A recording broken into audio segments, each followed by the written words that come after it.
Nyaanni aadaa Oromoo Arsii hedduudha. Kanneen armaan gadii nyaata baay'ee beekamoodha. Jalqaba irratti mee finiina haa laallu. Finiina jechuun foon diimaa jaji'anii aduu keessatti goggossanii mooyyee midhaaniitti tumanii achi booda dhadhaa wajjin walitti makuun kan nyaatamu nyaata baay'ee filatamaa fi nyaata Oromoo Arsii biratti beekamuudha jechuudha.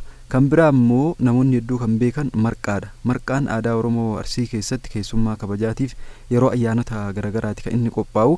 Akkaataan itti hojjetamus egaa dursa garbuu qara cabsanii mooyyeetti erga findiganii booda aduu keessatti afanii goggossuu irra deddeebi'amee tumamee achi booda ni daakkama. Erga daakkamee booda okkotee yookiin ooyiteetti marqama jechuudha. San booda qoritti baafamee dhadhaan baqfamuudhaan itti naqamuun keessummaa kabajaa dabalatee yeroo ayyaana haala garagaraatiin qophaa'uudhaan nyaata dhiyaatudha marqaan. Kan biraa immoo marmareedha. Marmareen nyaata beekamaa Oromoo Arsii biratti yeroo hedduu jaalatamaa ta'edha. Kan inni irraa qophaa'u callaa midhaanii akka qamadiif garbuu irraa jechuudha. Akkuma maqaa isaa ibsutti jechuudha. Nyaata bareedaa fi daakuun daakkamee meeshaa aadaa gabatee jedhamutti miciqamee sukkuumamee harkaan jechuudha sirriitti rigamee eelee irratti erga bilchaatee booda dhadhaan baqfamuudhaan irra dibamee nyaata qophaa'udha. Kunis yeroo sagantaa adda addaati kan inni nyaatamu. Keessattuu dur gaafa mana barumsaa barannu yeroo wal dorgommiin ispoortii manneen barnootaa jidduu jiru marmaree finna jechuudha fuune.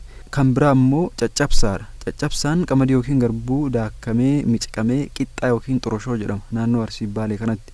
Eelee irratti erga bilcheessanii xoroshoo tana jechuudha albeen irraa huufama jechuudha. Wanti akka cilee kan jedhamu booda isa kana caccabsanii qorii keessatti naquudhaan dhadhaanis baqfamuudhaan itti naqamee walitti makamuudhaan nyaata nyaatamuudha. Baay'ee mi'a namatti tola. Kan biraa immoo micciirra.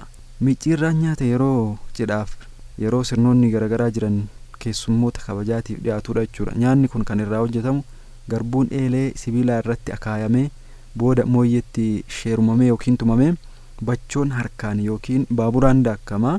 Ergasii dhadhaan haala gaariidhaan qophaa'ee baqfamee dhadhaa qofaan laaffima yookiin shukkuumamee qoritti naqama.